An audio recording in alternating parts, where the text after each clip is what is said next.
ഓം ഗുരുർബ്രഹ്മ ഗുരുർവിഷ്ണു ഗുരുർദേവോ മഹേശ്വര ഗുരു സാക്ഷാത് പരം ബ്രഹ്മ തസ്മൈ ശ്രീ ഗുരവേ നമഃ.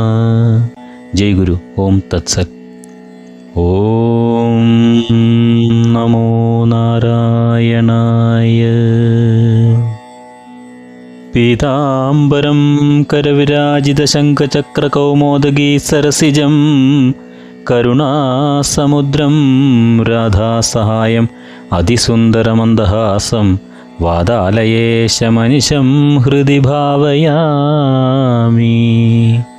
നാരായണാഖിലഗുരു ഭഗവൻ നമസ്തേ. എല്ലാവർക്കും നമസ്കാരം, എല്ലാവർക്കും സുസ്വാഗതം. ഏകാദശിയെപ്പറ്റി നമുക്ക് അല്പമൊന്ന് മനസ്സിലാക്കാൻ ശ്രമിക്കാം. ഏകാദശി എന്ന് പറയുമ്പോൾ പൂർവസൂരികളായ നമ്മുടെ ആചാര്യന്മാർ നമുക്ക് പകർന്നു നൽകിയ വ്രതാനുഷ്ഠാനങ്ങളിൽ ഏറ്റവും ശ്രേഷ്ഠമായത്, അല്ലെങ്കിൽ ഏറ്റവും അത്യന്തം മഹത്തരമായ ഒരു വ്രതമാണ് ഈ ഏകാദശി വ്രതമെന്നത് നിസ്സംശയം പറയാം.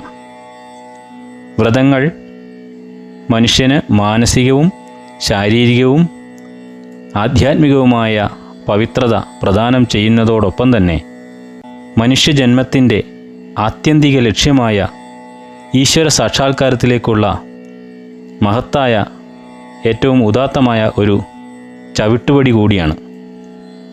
തന്നെയുമല്ല, ഭൗതിക ജീവിതത്തിൽ നിന്നും ആധ്യാത്മിക ജീവിതത്തിലേക്ക് ഉയർത്തുന്ന ഒരു വിശേഷപ്പെട്ട ഒരു ജീവിത പദ്ധതി കൂടിയാണ് എന്ന് നമുക്ക് പറയാൻ സാധിക്കും. ശ്രീമദ് ഭാഗവതം, ഗർഗഭാഗവതം, പത്മപുരാണം, വിഷ്ണുപുരാണം, നാരദപുരാണം തുടങ്ങിയ സദ്ഗ്രന്ഥങ്ങളിലും രുക്മാംഗദ ചരിത്രം, അംബരീഷ ചരിത്രം എന്നിവയിലും എല്ലാം തന്നെ ഏകാദശി വ്രതമാഹാത്മ്യത്തെക്കുറിച്ചുള്ള അനേകം വിവരണങ്ങൾ ലഭ്യം ആണ്. ഇനി ഏകാദശിയുടെ ഐതിഹ്യം എന്താണ് എന്ന് നമുക്കൊന്ന് നോക്കാം. പുരാണ കഥകൾ അനുസരിച്ച് ഒരു ദേവിയാണ് ഈ ഏകാദശി ദേവി എന്ന് പറയുന്നത്. ഈ ദേവി വിഷ്ണുവിൽ നിന്നും ഉത്ഭവിച്ചതാണ്. ഇത് സംബന്ധിച്ചുള്ള ഒരു കഥ ഇപ്രകാരമാണ്. ബ്രഹ്മദേവൻ സൃഷ്ടിച്ച ഒരു അസുരനാണ് താലജംഗൻ എന്ന് പറയുന്ന അസുരൻ. ആ അസുരൻ്റെ മകൻ മുരൻ എന്ന ഒരു അസുരൻ. ഇവർ ഇരുവരും കൂടി ചന്ദ്രാവതി പുരിയിലായിരുന്നു വസിച്ചു വന്നിരുന്നത്. അവർ ഇന്ദ്രലോകം ആക്രമിക്കുകയും ദേവേന്ദ്രൻ്റെ സ്ഥാനം കവർന്നെടുക്കുകയും ചെയ്തപ്പോൾ ദേവന്മാർ മഹാദേവനെ ശരണം പ്രാപിച്ചു. മഹാദേവനാവട്ടെ അവരെ മഹാവിഷ്ണുവിനെ അഭയം പ്രാപിക്കുവാനായിട്ട് പറഞ്ഞയച്ചു. അപ്പോൾ ദേവന്മാരെല്ലാം കൂടി വിഷ്ണുവിനോട് സങ്കടം ഉണർത്തിച്ചപ്പോൾ മഹാവിഷ്ണുവിൽ നിന്നും സുന്ദരിയും അതീവ ശക്തിശാലിനിയും മഹാ തേജസ്വിയും സർവ ആയുധങ്ങളും ധരിച്ചിട്ടുള്ളവളുമായ ഒരു ദേവി അവതരിക്കുകയും ഈ മുരാസുരനെയും അവൻ്റെ സേനയോടും എതിരിട്ട് അതിഘോരമായ ഒരു യുദ്ധം ഉണ്ടാവുകയും ആ യുദ്ധത്തിൽ വച്ച് മുരാസുരനെ നിഗ്രഹിക്കുകയും ചെയ്തു. അന്ന് ഏകാദശി ദിവസം ആയതുകൊണ്ട് ദേവിക്ക് ഏകാദശി ദേവി എന്ന നാമം സിദ്ധിക്കുകയും ചെയ്തു. ദേവി മുരനെ നേരിടുകയും വധിക്കുകയും ചെയ്ത ഈ പ്രവൃത്തിയിൽ മഹാവിഷ്ണുവിന് അത്യന്തം സന്തോഷം ഉണ്ടാവുകയും സർവജ്ഞനായിട്ടുള്ള ആ ഭഗവാൻ മഹാവിഷ്ണു തന്നെ വന്ദിച്ച് നിൽക്കുന്ന ആ ദേവിയോട് ഭവതി ആരാണെന്ന് ചോദിച്ചു. ഞാൻ ഏകാദശിയാണ് എന്ന ആ ദേവി മറുപടി പറയുകയും അതിൽ സന്തുഷ്ടനായ ഭഗവാൻ എന്ത് വരമാണ് ഭവതി ആഗ്രഹിക്കുന്നതെന്ന് ചോദിക്കുകയുണ്ടായി. അപ്പോൾ ദേവി മറുപടി പറഞ്ഞു, എൻ്റെ ഈ ദിവസം എല്ലാ പുണ്യദിനങ്ങളിലും വെച്ച് മഹത്തരമാക്കി ഒരു മഹാപുണ്യദിനമാക്കി അനുഗ്രഹിക്കണമെന്നും അന്നത്തെ ദിവസം ഭക്തിയോടുകൂടി വ്രതം അനുഷ്ഠിക്കുന്നവർക്ക് സർവ പാപനാശനവും മഹാപുണ്യവും സിദ്ധിക്കണമെന്നും അവർക്ക് അശ്വമേധയാഗം ചെയ്ത ഫലം സിദ്ധിക്കണമെന്നും അവസാനം വിഷ്ണുവിൻ്റെ സായുജ്യ പദവി നൽകി അനുഗ്രഹിക്കണം എന്നും അവർ ആ ദേവി ഭഗവാനോട് പ്രാർത്ഥിച്ചു. ഇതിൽ സന്തുഷ്ടനായ മഹാവിഷ്ണു ആ ദേവിയെ അനുഗ്രഹിച്ചും കൊണ്ട് ഭവതി ആഗ്രഹിക്കുന്നതെല്ലാം നിറവേറ്റപ്പെടുമെന്നും ഏകാദശി വ്രതം കൃത്യനിഷ്ഠതയോടെ ഭക്തിയാദരപൂർവ്വം അനുഷ്ഠിക്കുന്നവർക്കെല്ലാം എല്ലാവിധ ഐഹിക സുഖങ്ങളും ഒടുവിൽ പരമസായുജ്യവും ലഭിക്കുമെന്നും അനുഗ്രഹിച്ചു. അങ്ങനെയാണ് ഏകാദശി വ്രതം ഉണ്ടായത് എന്ന് ഐതിഹ്യം. ഈ വിഷ്ണുവിൽ നിന്നും ഉത്ഭവിച്ച ദേവി മുരനെ കൊന്നതുകൊണ്ടാണ് ഭഗവാൻ മഹാവിഷ്ണുവിന് മുരാരി എന്ന ഒരു നാമം കൂടി സിദ്ധിച്ചിരിക്കുന്നത്. ഇനി ഏകാദശി വ്രതത്തെപ്പറ്റി നോക്കാം. ഏകാദശി നാളിൽ സമ്പൂർണ്ണ ഉപവാസമാണ് അനുഷ്ഠിക്കേണ്ടത്. ഈ ഏകാദശി വ്രതം എന്ന് പറയുമ്പോൾ അത് ദശമി, ഏകാദശി, ദ്വാദശി അങ്ങനെ ഈ 3 ദിവസമായിട്ട് കണ്ടിന്യൂസ് ആയിട്ട് നിലനിൽക്കുന്ന ഒരു വ്രത പദ്ധതിയാണ്. അതിൽ ദശമി നാളിൽ ഒരിക്കലൂണ് മാത്രം അല്ലെങ്കിൽ ഒരു നേരം മാത്രം ഭക്ഷണം കഴിക്കുക. ഏകാദശി ദിനത്തിൽ സമ്പൂർണ്ണമായിട്ട് ഉപവസിക്കുക മാത്രം പോരാ, അന്നത്തെ ദിവസം ജാഗരണം കൂടി വേണം. അതായത് ഉറക്കം ഒഴിക്കൽ, അതും കൂടി ഉറങ്ങാനും പാടില്ല. പിറ്റേന്നാൾ ദ്വാദശി ദിവസം പാരണ വീടിയതിന് ശേഷം ഒരിക്കൽ മാത്രം അന്നും ആഹാരം കഴിച്ചുകൊണ്ട് കഴിയണം. ഏറ്റവും പ്രധാനപ്പെട്ട സംഗതി എന്താണെന്ന് വെച്ചാൽ ഭക്തിക്കാണ് പ്രാധാന്യം. നമ്മുടെ അർപ്പണ ബോധത്തോടു കൂടിയുള്ള ആ ഭക്തി, പരമമായിട്ടുള്ള ഭക്തി ഉണ്ടാവണം.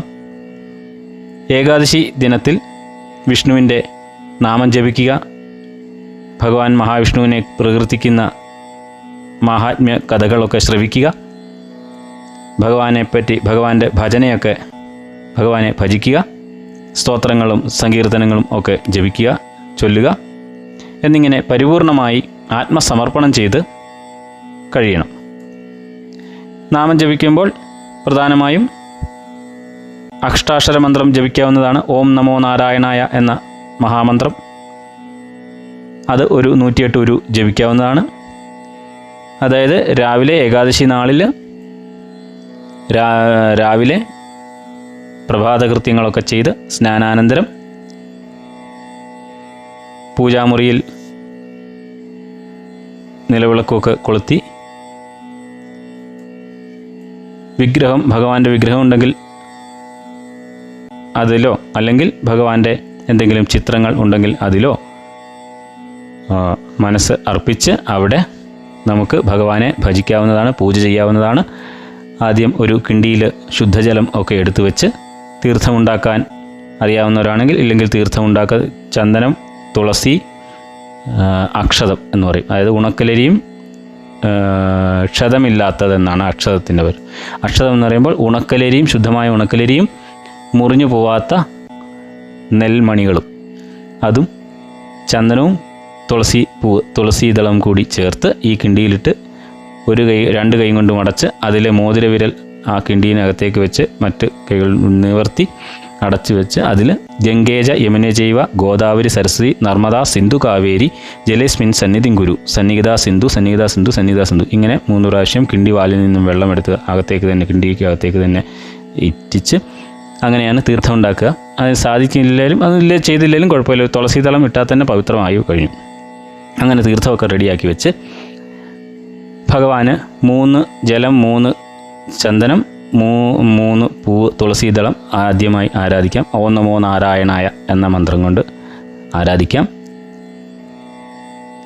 ഇവിടെ പ്രത്യേകം ശ്രദ്ധിക്കേണ്ട ഒരു കാര്യമുണ്ട്. ഏകാദശി നാളിന് തുളസീദളം നുള്ളിയെടുക്കുവാൻ പാടുള്ളതല്ല, ഒരിക്കലും പാടില്ല. അത് മഹാപാപമാണ്. അതുകൊണ്ട് നേരത്തെ തന്നെ കാലേ കൂട്ടി തുളസീദളമൊക്കെ ശേഖരിച്ച് വെക്കേണ്ടതാണ്. ഇനി ഭഗവാന് സങ്കല്പിച്ച് എന്തെങ്കിലും അവരവരുടെ ശക്തിയുക്തം പൂജാദ്രവ്യങ്ങളൊക്കെ സമർപ്പിക്കാം. നെയ്വിളക്കൊക്കെ കൊളുത്തി വെക്കുക.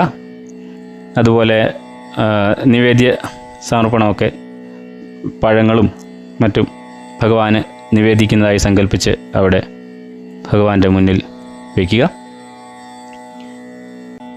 എന്നിട്ട് ഈ അഷ്ടാക്ഷര മന്ത്രം ഓം നമോ നാരായണായ എന്ന മഹാമന്ത്രം ഒരു 108 ഉരുവിൽ കുറയാതെ ജപിക്കുക. ഈ ദ്വാദശാക്ഷരം അത് കഴിഞ്ഞിട്ട് ഈ ദ്വാദശാക്ഷര മന്ത്രം കൂടി ജപിക്കുക. ഓം നമോ ഭഗവതേ വാസുദേവായ ഈ മന്ത്രം കൂടി ജപിക്കുക. അതുപോലെ തന്നെ പ്രധാനപ്പെട്ടതാണ് വിഷ്ണു ഗായത്രി. ഓം നാരായണായ വിദ്മഹേ വാസുദേവായ ധീമഹി തന്നോ വിഷ്ണു പ്രചോദയാത്. ഇതും സമയ സൗകര്യമൊക്കെ അനുസരിച്ച് 108 ജപിക്കുന്ന ഉത്തമം. ഇല്ലെങ്കിൽ കുറഞ്ഞ പക്ഷം ഒരു 21 തവണയെങ്കിലും ജപിക്കുക.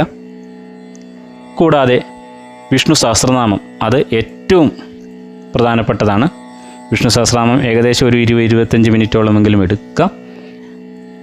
അതിന് സമയം കണ്ടെത്തി അന്നത്തെ ദിവസം പാരായണം ചെയ്യുന്നത് അത്രയ്ക്കും ഭാഗ്യമുള്ളവർക്കാണ്. അതൊക്കെ ഭഗവാന്റെ ഒരു നാമം ഉച്ചരിക്കാൻ കഴിയുക എന്ന് പറയുന്നത് തന്നെ ഭഗവാന്റെ ആ അത്യന്തം കൃപയുടെ പാത്രം ആയവർക്ക് മാത്രം സിദ്ധിക്കുന്ന ഒരു ഭാഗ്യമാണ്, മഹാഭാഗ്യമാണ്. നാരായണ എന്നൊരു നാമം അറിയാതെ പോലും ഉച്ചരിച്ചാൽ അത്രയ്ക്കും പുണ്യമാണ്.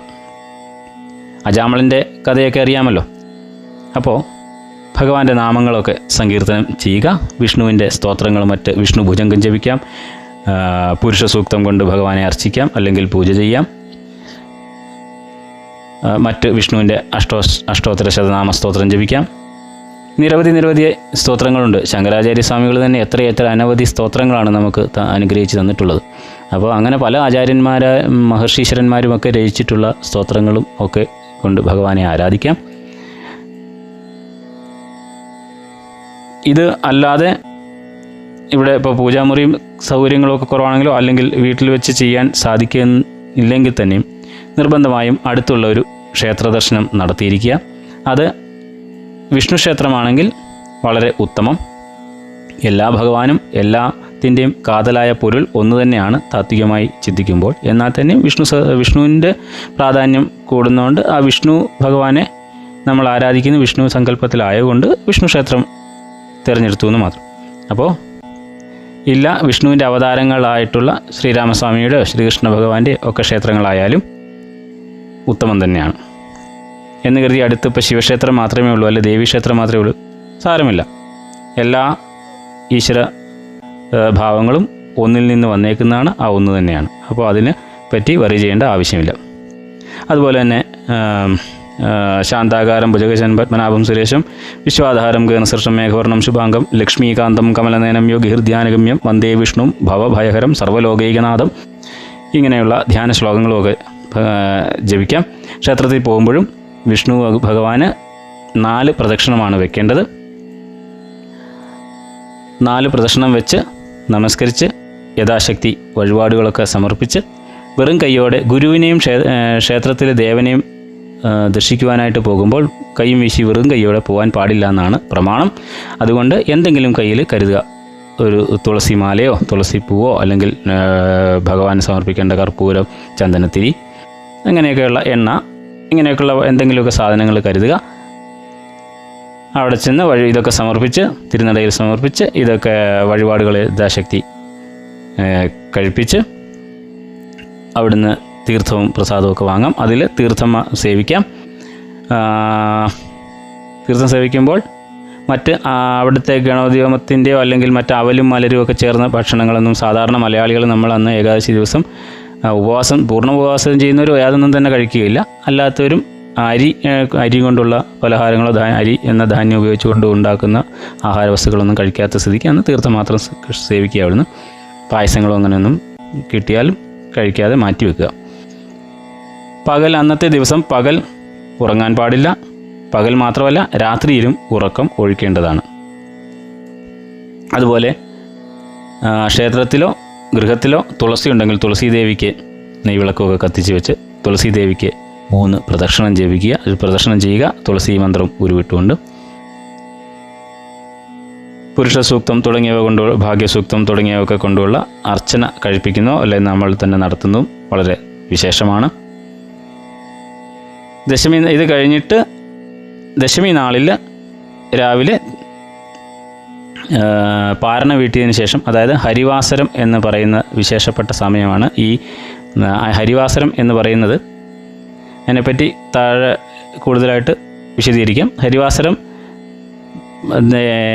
ഏകാദശിയുടെ 15 നാഴികയും 15 നാഴിക ദ്വാദശിയുടെയും കൂടി ചേർന്ന് അങ്ങനെ 30 നാഴികകൾ വരുന്ന സമയമാണ്. ആ സമയത്ത് യാതൊരുവിധ മറ്റ് അനന്യ ചിന്തകളും പ്രവൃത്തികളും ഒന്നും കൂടാതെ ഭഗവത് ഭജനത്തോടുകൂടി അഖണ്ഡനാമം ജപമൊക്കത്തോടൊക്കെ കൂടി കഴിഞ്ഞുകൂടേണ്ടതാണ്. അപ്പോൾ അങ്ങനെയൊക്കെ ചെയ്ത ഈ ഹരിവാസരത്തിന് ശേഷമാണ് പാരണ വീഴേണ്ടത്. അങ്ങനെ തീർത്ഥം സേവിച്ച് പാരണ വീട്ടിയതിന് ശേഷം അന്നത്തെ ഈ ദ്വാദശി നാളിലും അന്നും ഒരിക്കലൂണ് മാത്രം കഴിച്ച് അന്ന് പകൽ ഉറങ്ങാൻ പാടില്ല, രാത്രിയിൽ ഉറക്കമാവാം. രാത്രിയിൽ എന്തെങ്കിലും ലളിതമായിട്ടുള്ള പഴവർഗ്ഗങ്ങളോ പാലോ അങ്ങനെയൊക്കെ ആയിട്ട് കഴിക്കാം. ഇതൊക്കെ ഈ പൂർണ്ണ ഉപവാസം എന്ന് പറയുമ്പോൾ അതൊക്കെ ആരോഗ്യസ്ഥിതി അനുസരിച്ച് മാത്രം ചെയ്യുക.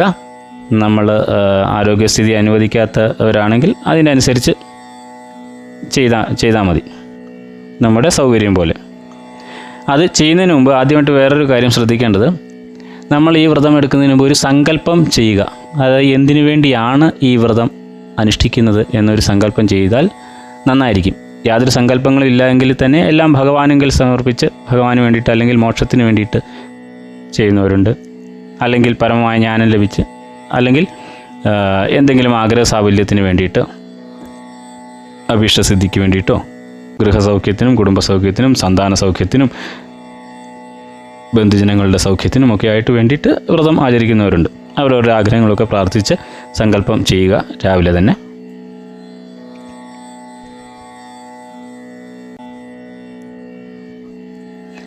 ഈ സാധാരണ ഏകാദശിക്ക് ഉപവാസം, പൂർണ്ണ ഉപവാസം അല്ലാത്തവർ നമ്മൾ അരിഭക്ഷണം ഒഴിവാക്കിയിട്ട് അതിന് പകരം ഗോതമ്പ് ഒരു സബ്സ്റ്റിറ്റ്യൂട്ടായിട്ട് ഉപയോഗിച്ചുകൊണ്ട് ചെയ്യുന്ന ഒരു ഏർപ്പാടൊക്കെ കണ്ടുവരുന്നുണ്ട്. പ്രത്യേകിച്ച് മലയാളികളുടെ പ്രധാന ഭക്ഷണം അരി ആയതുകൊണ്ടാണ് ഇത്.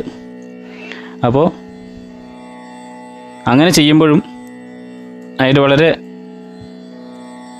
ഇതായിട്ട് എന്താ പറയുക, ഈ അരിക്ക് പകരം ഗോതമ്പാകുന്നു എന്ന് മാത്രമേ ഉള്ളൂ.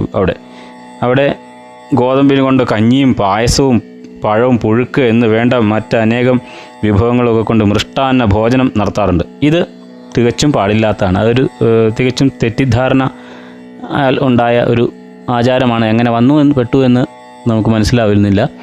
പക്ഷേ അത് പ്രായോഗികമല്ല. അത് ഒരു തെറ്റായ ധാരണ മൂലം ചെയ്യുന്ന ഒരു ഏർപ്പാടാണെന്നാണ് എനിക്ക് തോന്നുന്നത്. ഉപവാസം എന്ന് പറയുമ്പോൾ തന്നെ ഭഗവാന് സമീപം ഉപവസിക്കുക, ഭഗവാനിലെ സമീപം നമ്മൾ ഇഷ്ടപ്പെട്ട ഭോജ്യ വസ്തുക്കളൊക്കെ ഉപേക്ഷിച്ചുകൊണ്ട് വേണം ചെയ്യാൻ. അതായത് മലയാളിക്ക് അരി ഇഷ്ടമായതുകൊണ്ട് ആ അരിയെ ത്യജിച്ചുകൊണ്ട് ഗോതമ്പ് കഴിക്കുന്നു. അങ്ങനെ നോക്കുകയാണെങ്കിൽ ഗോതമ്പ് കഴിച്ച ഏകാദശി വരുമെങ്കിൽ വടക്കേ ഇന്ത്യക്കാർക്കൊക്കെ എന്നും ഏകാദശി നോക്കുന്നതിൻ്റെ പുണ്യം ലഭിക്കേണ്ടതല്ലേ? ശരിയല്ലേ? മലയാളികളുടെ പ്രധാന ഭക്ഷണം അരി ആയതിനാലാണ് ഒരു നേരം അരിയാഹാരം എന്ന നിഷ്കർഷ വെച്ചിരിക്കുന്നതെന്ന് കരുതാം. അതായത് ഒരു നേരം മാത്രം ഭക്ഷണം എന്നാണ് വിധി. ഏകാദശിയുടെ തലേന്ന് ദശമിയുടെ അന്ന് ഒരിക്കലെടുക്കുക, ഒരിക്കലൂണ്. അന്നേ ദിവസം രാത്രിയിൽ വെറും നിലത്ത് കിടന്നേ ഉറങ്ങാവൂ.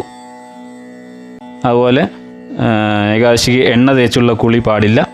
ബ്രഹ്മചര്യം നിർബന്ധമായും അനുഷ്ഠിച്ചിരിക്കണം.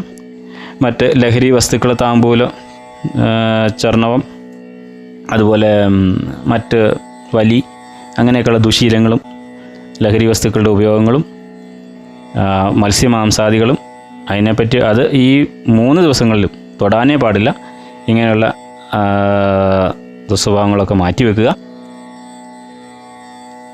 മൗനവ്രതം ആചരിക്കാൻ പറ്റുന്നവർക്ക്, അത് പാലിക്കാൻ പറ്റുന്നവർക്ക് അത് നല്ലതാണ്.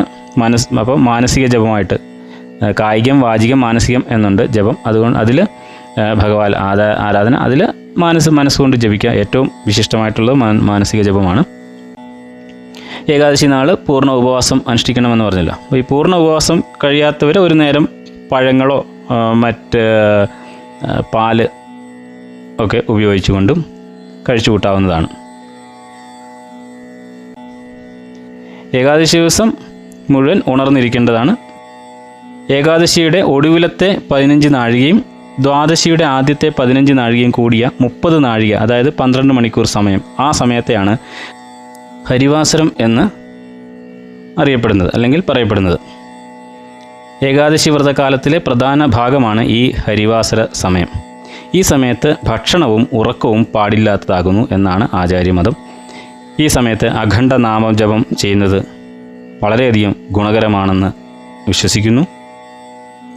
ഏകാദശി ദിവസം തുളസി ചെടി നനയ്ക്കുന്നതും തുളസിത്തറയ്ക്ക് പ്രദക്ഷിണം വെച്ച് തൊഴുന്നതും തുളസിക്ക് ദീപം തെളിയിക്കുന്നതും വെക്കുന്നതും ഒക്കെ തുളസി പൂജ ചെയ്യുന്നതുമൊക്കെ വളരെ ഉത്തമമാണ്.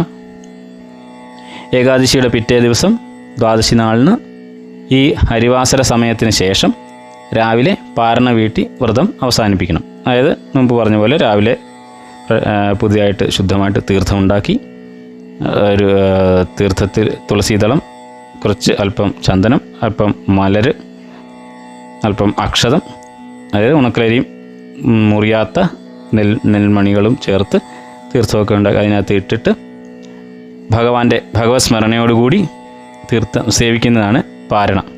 അപ്പോൾ പാരണ വീടി എന്ന് ആവും.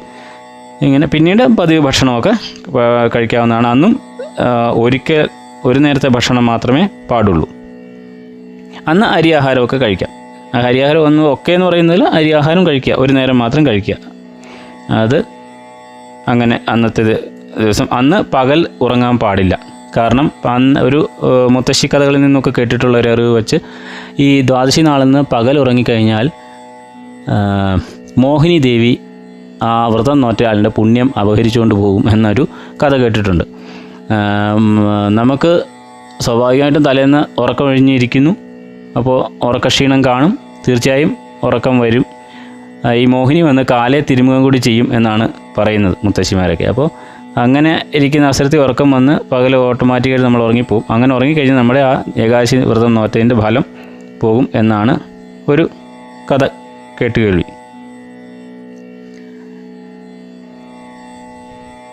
പിന്നെ പശുക്കൾക്കും ബ്രാഹ്മണർക്കും യഥാവിധി ഭോജനവും ഒക്കെ നൽകി ദക്ഷിണയൊക്കെ നൽകി ഏകാദശി വ്രതം ഒരു വർഷം കാലം മുടക്കമില്ലാതെ നോൽക്കുന്നതിനെ ദ്വാദശവ്രതം എന്നാണ് അത് അറിയപ്പെടുന്നത്. അപ്പം അങ്ങനെയുള്ള ഏകാദശി വ്രതം ആദ്യമായിട്ട് നോറ്റ് തുടങ്ങുന്നവർ നമ്മുടെ ഹിന്ദു കലണ്ടർ പ്രകാരം ചൈത്രം, വൈശാഖം, മാഘം, മാർഗശീർഷം എന്നീ മാസങ്ങളിലെ ഏകാദശിയിലാണ് ഈ വ്രതം, ഈ ദ്വാദശവ്രതമായിട്ട് ആചരിക്കുന്നത്. ഒരു വർഷക്കാലത്തേക്ക് 12 മാസത്തിലെയുമുള്ള ഏകാദശി നോക്കുന്നതിനായിട്ട് അങ്ങനെയുള്ള ദ്വാദശവ്രതം ആരംഭിക്കുന്നത് എന്ന് ഈ പറഞ്ഞ മാസങ്ങളിലായിരിക്കണം. ഏതൊക്കെയാണ്? ചൈത്രമാസം, വൈശാഖമാസം, മാഘമാസം, മാർഗശീർഷമാസം എന്നീ മാസങ്ങളിലെ ഏകാദശിയിലാണ് അത് ആരംഭിക്കേണ്ടത് എന്ന് പറയപ്പെടുന്നു. അതേസമയം വൈഷ്ണവ സമ്പ്രദായ പ്രകാരം അങ്ങനെയൊന്നും ഒരു ഏർപ്പാടില്ല. എപ്പോൾ വേണമെങ്കിലും ഈ ദ്വാദശവ്രതം ആയിട്ട് ഏകാദശി വ്രതം തുടങ്ങാം എന്നും പറയുന്നു. ചന്ദ്രമാസത്തിലെ 11ാമത്തെ തിഥിയാണ് ഏകാദശി എന്ന് പറയുന്നത്. അമാവാസിക്കും പൗർണമിക്കും ശേഷം 11ാമത്തെ തിഥിയായിട്ടാണ് ഏകാദശി വരുന്നത്. പക്ഷമനുസരിച്ച് 2 പക്ഷങ്ങൾ വരും. ശുക്ലപക്ഷം, കൃഷ്ണപക്ഷം എന്ന 2 ഏകാദശികൾ ഒരു ചന്ദ്രമാസത്തിൽ വരുന്നുണ്ട്. ഏകാദശി വ്രതം തന്നെ 2 വിധത്തിലുണ്ട്, അല്ലെങ്കിൽ 2 തരത്തിലുണ്ട്. ഒന്ന് ദശമി ബന്ധമുള്ളതും ഇല്ലാത്തതും ആയിട്ട്. അതായത് സൂര്യോദയത്തിന് ദശമി ബന്ധമുള്ള ഏകാദശിക്ക് ഭൂരിപക്ഷ ഏകാദശി അഥവാ അംബരീക്ഷപക്ഷ ഏകാദശി എന്നും, ദ്വാദശി ബന്ധമുള്ള ഏകാദശിക്കാണെങ്കിൽ ആനന്ദപക്ഷം എന്നും അഥവാ രുക്മാംഗതപക്ഷം എന്നും ഈ ഏകാദശി അറിയപ്പെടുന്നു. ഏകാദശിയുടെ അവസാനത്തെ 15 നാഴികയും ദ്വാദശിയുടെ ആദ്യത്തെ 15 നാഴികയും കൂടിയതാണ് ഹരിവാസരം എന്നും അറിയപ്പെടുന്നു പറഞ്ഞല്ലോ. അപ്പോൾ ആദ്യത്തേത് സാധാരണ ആയിട്ടുള്ള എല്ലാവരും എടുക്കുന്നതാണ്. രണ്ടാമത്തേത്, അതായത് ആദ്യത്തെ പക്ഷം ആയിട്ടുള്ള ഭൂരിപക്ഷ ഏകാദശി സാധാരണ ആൾക്കാരെടുക്കുന്നു. രണ്ടാമത്തെ ആനന്ദപക്ഷം എന്ന് പറയുന്നത് വൈഷ്ണവർ എടുക്കുന്നു. അപ്പോൾ ആദ്യത്തെ കൂട്ടർക്ക് സൂര്യോദയം മുതലാണ് ദിവസം ആരംഭിക്കുന്നത്. അവരുടെ ചിട്ടപ്രകാരം സൂര്യോദയം കഴിഞ്ഞ് 6 നാഴിക ഏകാദശി ഉണ്ടെങ്കിൽ അന്ന് വ്രതമെടുക്കാവുന്നതാണ്. എന്നാൽ രണ്ടാമത്തെ ആനന്ദപക്ഷം ഫോളോ ചെയ്യുന്നവർക്ക് സൂര്യോദയം ത്തിനും ഒരു 1.5 മണിക്കൂർ മുമ്പേ മുതലാണ് ദിവസം ആരംഭിക്കുക. അപ്പോൾ ഇക്കൂട്ടർക്ക് ദശമി ബന്ധം പാടില്ല എന്നുണ്ട്. അപ്പോൾ തലേ ദിവസം ദശമി കുറച്ചുണ്ടായാൽ പിറ്റേന്ന് ഏകാദശി തീരെ ഇല്ലെങ്കിൽ തന്നെയും പിറ്റേന്നാണ് ഇവർ ഏകാദശി വ്രതം നോക്കാനായിട്ട് എടുക്കുന്നത്. ഇനി ഏകാദശി ശുക്ലപക്ഷം, കൃഷ്ണപക്ഷം, അങ്ങനെ വെളുത്തപക്ഷം, കറുത്തപക്ഷം എന്ന് 2 പക്ഷം ഉണ്ടെന്ന് പറഞ്ഞല്ലോ. അപ്പോൾ ഈ ഏകാദശിയിൽ വെളുത്തപക്ഷം ഏകാദശിക്കാണ് കൂടുതൽ, അത് നോക്കുന്നതാണ് കൂടുതൽ ഉത്തമമെന്നാണ് പറയപ്പെടുന്നത്. എന്നാൽ കറുത്തപക്ഷം ഏകാദശിയും ആചരിച്ചു വരാറുണ്ട്. ചിലരെ സംബന്ധിച്ച് എല്ലാ ഏകാദശിയും, ഒരു മാസത്തിലുള്ള ചന്ദ്രമാസത്തിലുള്ള 2 ഏകാദശികളും എല്ലാ ഏകാദശികളും വിടാതെ തന്നെ നോക്കുന്നവരുണ്ട്. മുമ്പ് പറഞ്ഞല്ലോ ദ്വാദശ വ്രതം. വെളുത്തപക്ഷത്തിലെ ഏകാദശി മഹാവിഷ്ണു പ്രീതിക്കായിട്ട് അത് വളരെ പ്രസിദ്ധി ആർജിച്ചതാണ് നോക്കുന്നത്. കറുത്തപക്ഷ ഏകാദശി പിതൃപ്രീതിക്കായിട്ട് നടത്തുന്നു. പിതൃകർമ്മങ്ങൾക്ക് ഏറ്റവും ശ്രേഷ്ഠമാണത്. ഇപ്പോൾ പിതൃക്കൾക്ക് വേണ്ടി അവർക്ക് നല്ല സദ്ഗതി ഉണ്ടാവാനായിട്ട് വേണ്ടിയിട്ട് ചെയ്യുന്നതാണ്. സാധാരണ ഗൃഹസ്ഥാശ്രമികൾ ശുക്ലപക്ഷ ഏകാദശിയാണ് നോക്കുക, അതായത് വെളുത്തപക്ഷത്തിലുള്ള ഏകാദശി നോക്കും.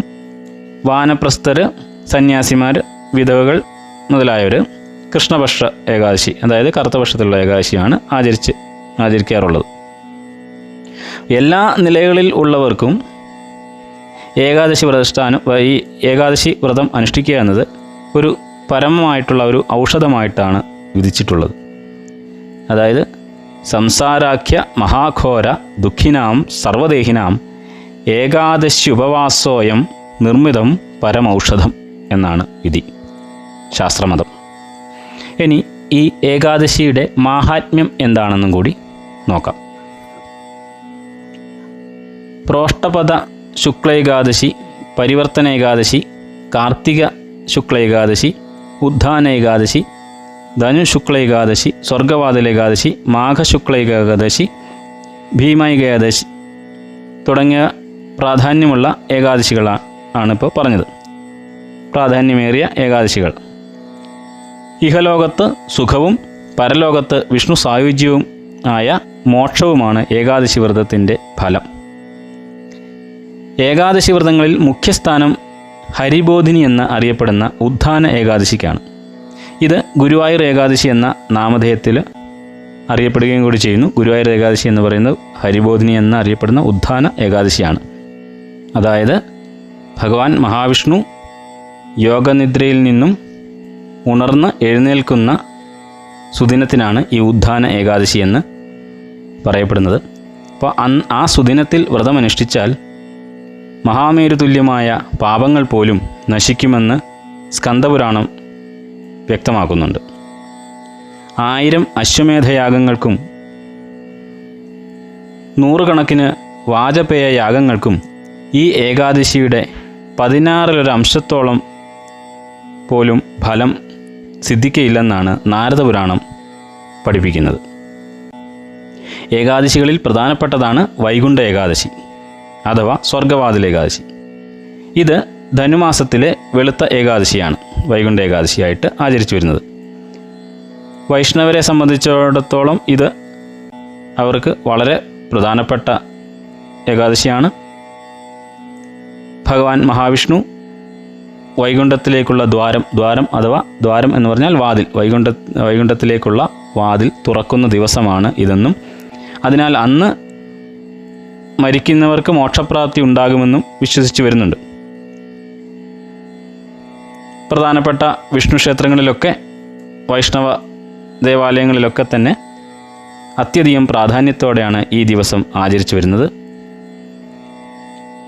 ഏകാദശി നാളിൽ തുളസിയില കൊണ്ട് ഭഗവാനെ ഭക്തിപൂർവം പൂജ ചെയ്യുന്നവരെ താമരയിലയിലെ വെള്ളം പോലെ പാപം തീണ്ടുകയില്ല എന്നാണ് പറയപ്പെടുന്നത്.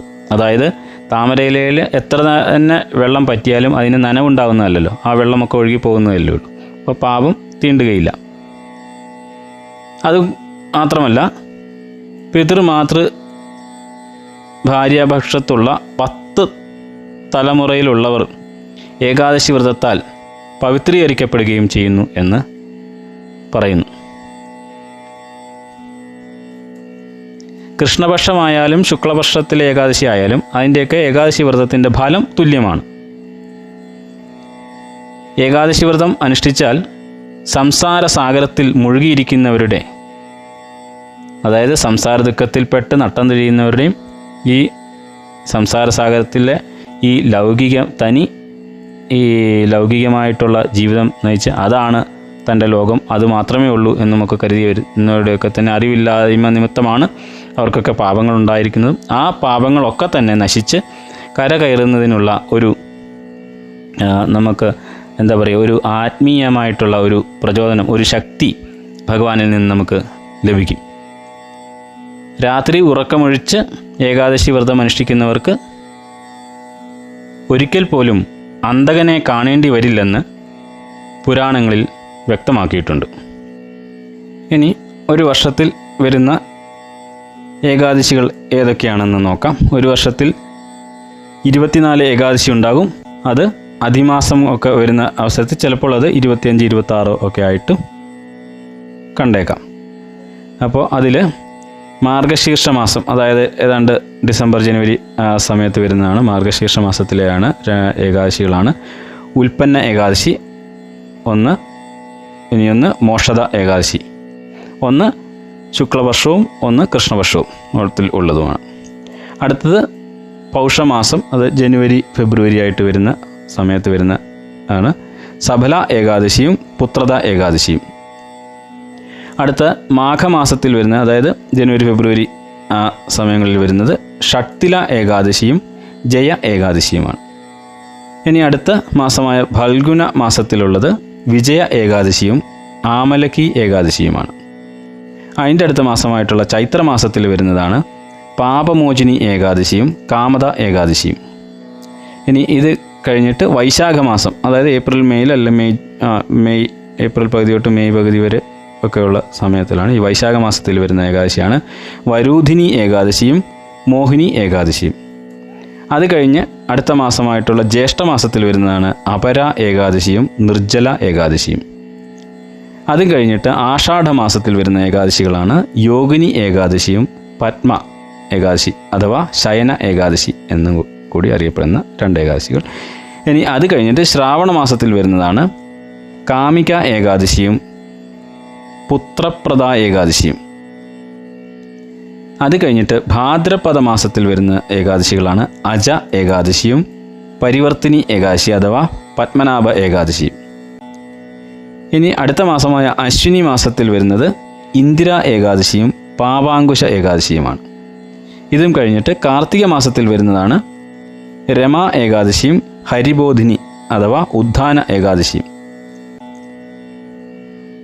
അപ്പോൾ ഇതിൽ തന്നെ കമല അഥവാ പരമ ഏകാദശി, പത്മിനി ഏകാദശി എന്നീ 2 ഏകാദശികൾ അധിമാസത്തിൽ വരുന്നവയാണ്. അത് 24 കഴിഞ്ഞിട്ട് വരുന്ന 2 ഏകാദശിയാണിത്.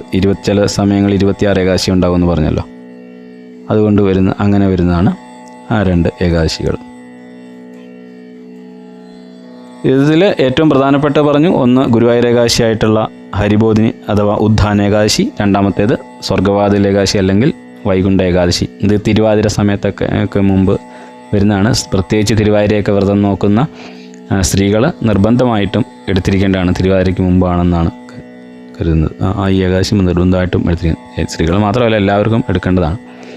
സാധാരണ വർഷത്തിലെ മറ്റ് 24 26 ഏകാദശികളിൽ ഒന്നും തന്നെ നോക്കാൻ സാധിക്കാത്തവർക്ക് കൂടി ഈ 2 ഏകാദശി വളരെ വിശേഷപ്പെട്ടതായതുകൊണ്ട് തന്നെ നിർബന്ധപൂർവം എടുക്കാൻ, ഈ വ്രതം അനുഷ്ഠിക്കുവാനും മാക്സിമം പരമാവധി ശ്രമിക്കുക.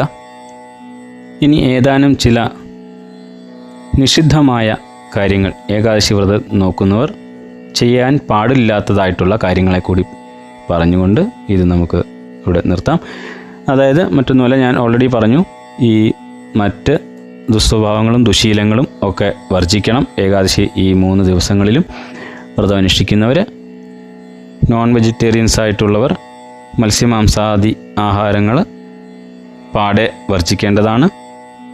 പുറത്തു നിന്നും മറ്റും, അതായത് ഹോട്ടലുകളിൽ നിന്നും മറ്റും ആഹാരം കഴിക്കുന്നവരാണെങ്കിൽ അത് ഒഴിവാക്കാൻ ശ്രമിക്കുക. വളരെ ശുദ്ധമായിട്ട് തയ്യാർ ചെയ്ത ആഹാരം മാത്രം, അതായത് ആഹാരം പാചകം ചെയ്തതിന് ശേഷം 3 മണിക്കൂർ കഴിയുന്നതിന് മുമ്പ് തന്നെ അത് ഭക്ഷിച്ചിരിക്കണമെന്നാണ് ശാസ്ത്രവിധി. അങ്ങനെ ശുദ്ധിയോടുകൂടിയ ആഹാരം മാത്രം കഴിക്കുക ഈ വേളകളിൽ. ഏകാദശി നാളിൽ പൂർണ്ണ ഉപവാസമായിട്ട് അനുഷ്ഠിക്കുന്നവരോടൊക്കെ അല്ല, അവരെന്തായാലും പൂർണ്ണമായിട്ട് ഉപവസിക്കുകയാണ്, അവർക്ക് ആഹാരമേ വേണ്ടല്ലോ.